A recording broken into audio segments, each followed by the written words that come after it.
சிறப்பாக ஆட்சியும் கட்சியும்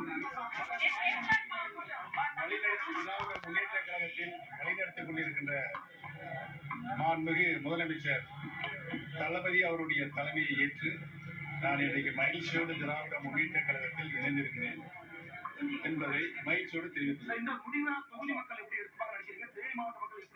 தேனி மாவட்டம் மட்டுமல்லாது தமிழகத்தில் இருக்கின்ற அத்துணை மாவட்டத்தில் வாழ்கின்ற மக்களும் அடுத்து வருகின்ற சட்டமன்ற பொதுத் தேர்தலில் திராவிட முன்னேற்ற கழகம் தான் வெற்றி அடைய போகிறது, தளபதி தான் மீண்டும் முதலமைச்சராக வரப்போகிறார் என்று அனைத்து மக்களுடைய மனங்களிலும் இன்றைக்கு நிலை கொண்டிருக்கின்ற உண்மையான நிலை.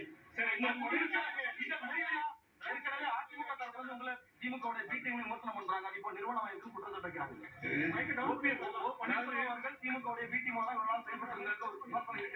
இப்போ நீங்க இந்த டிஎம்கே அவருடைய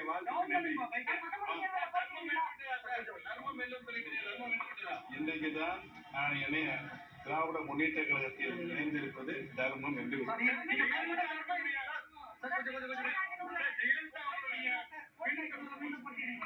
மாண்புமிகு முதலமைச்சர் திராவிட முன்னேற்ற கழகத்துடைய பொதுச் செயலாளர் தளபதி அவர்கள் முடிவின்படி போட்டியிடுவதற்கு அனுமதி தந்தால் போட்டியிடுவாங்க. வாங்க தலைவா வாங்க.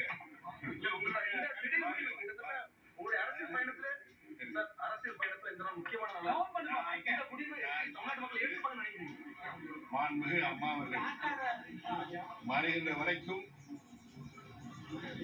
என் மீது அவர்கள் நம்பிக்கை வைத்திருந்தார்கள். அவங்க நம்பிக்கைக்கு பாத்திரமான விசுவாசம் என்ற தொண்டனாகத்தான் இருந்தேன். அதிமுக தொண்டர்கள் இந்த முடிவை எப்படி ஏற்றுப்பாங்க? ஏன்னா உங்களை நம்பி தென் மாவட்டங்கள் பல தொண்டர்கள் இருந்தாங்க. பல நேரங்களில் சொல்லிவிட்டேன்.